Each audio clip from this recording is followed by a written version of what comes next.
I've never been so frightened of a sound. Worse than the footsteps of my 7th grade bullies. It's 1998. I'm in my 20s. I got my whole life ahead of me. Until I found myself lying face down on a restaurant floor. But up until that moment, I'd always been terrified of living bravely, of approaching that cute girl, of being really honest with myself. Fear of what might happen if I took action would just force me back into my safe shell of inaction. And self-doubt became my feel-good companion. She won't say yes. People like you can't do things like that. And all the while, my 7th grade bullies taking shots at my self-confidence. You see, self-doubt was sabotaging what I wanted most in life. Companionship, fulfillment, self-esteem. Now, if I could go back to my shy 20-year-old self, you know what I'd like to tell him? Hey, Oscar, you don't know me, but I know you. Here's some advice, kid. Relax. Step out of your safe shell. Take some risks. You'll be all right. And please, take care of your hair. Is there something you're dying to experience and you don't want to die without experiencing? That's where I was in the spring of 1995, getting ready to finish college. So I told myself, you got to find your untapped self-esteem. Do that thing you've been thinking about doing for so long. You love to travel. So I was ready. I'm going to teach English abroad. But then, that self-doubt started coming up again. What if I'm not a good teacher? What if I fail? What if... But I just couldn't let regret sabotage the rest of my life. So in 1995, in the spring, I decided I was going to take a shot at avoiding regret. And I approached my businessman dad with an idea for a job in his native country, Peru. What are you going to do in Peru? It's a third world country. Yeah, I know, Papa, but I want to teach English. And maybe I'll find myself along the way. Can you imagine what he must have been thinking? Your mother and I paid for college and you still haven't found yourself? October 1995, I found myself on a plane headed for Lima, Peru.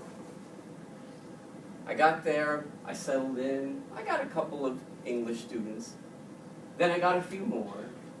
I started getting into a rhythm and really liking it, relaxing, and it was going well. And it went along like that for about 2.5 years, until that moment where I found myself lying face down on that restaurant floor. You see, it was a Sunday in April, and I had gone to lunch with my fellow English teacher, Joe. We were going to have rotisserie chicken, Peruvian style. You just smell that spicy, intoxicating aroma. Imagine you're dining there, right there with us, and a short, cinnamon-skinned server comes up to take our order. ¿Qué desea, señor? Yeah, I'll have quarter chicken and some fries and a salad. But when he went to take Joe's order, all we heard from outside was, bang, bang, bang! I looked at the waiter. His eyes were smiling before. Now there were huge saucers, and he shouted at us, "Agáchense!" We all fell to the floor. And as I'm lying there, I'm thinking, based on the waiter's command, I don't think that was firecrackers I heard outside. That was actually gunshots, and they were getting louder. And I turned, and I looked at my friend Joe, and I saw his eyes. I hope you never see eyes like that. Once they were blue, now they were ghostly, like I was staring death right in the face. The gunshots outside were repeating and getting louder and louder. And I don't know what possessed me, but I pulled myself off the floor to take a look and see what was going outside the window. I would recommend that during a shootout. So I see these uniformed police officers coming towards the action, their arms outstretched, carrying revolvers like they were lions stalking. One of them happens to notice me in the window. I'm back down on my knees, and I'm looking, and I see a glass case full of pastries. But in the glass, I don't see my own reflection. I see the faces of the people I may never see again. And I see my what if. What if I don't make it out of here alive? But just then, the shooting stopped as quickly as it had started. Cautiously, Joe and I picked ourselves up the floor and walked out of the restaurant. Past a red puddle, where, as it turned out, the police had just intercepted a ransom pickup. Joe looked at me. I think somebody died today. Well, you know, Joe was right. Something did die that day. It was that darn fear I had been carrying around with me for so long. But now, I had a hunger to take more risks, to dismiss my what-ifs.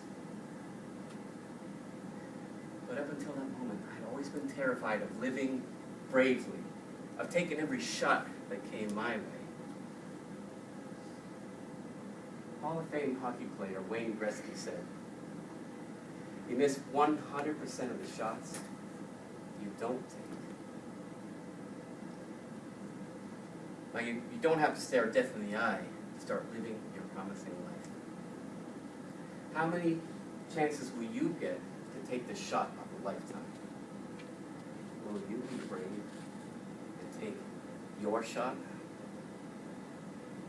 Mr. Toastmaster.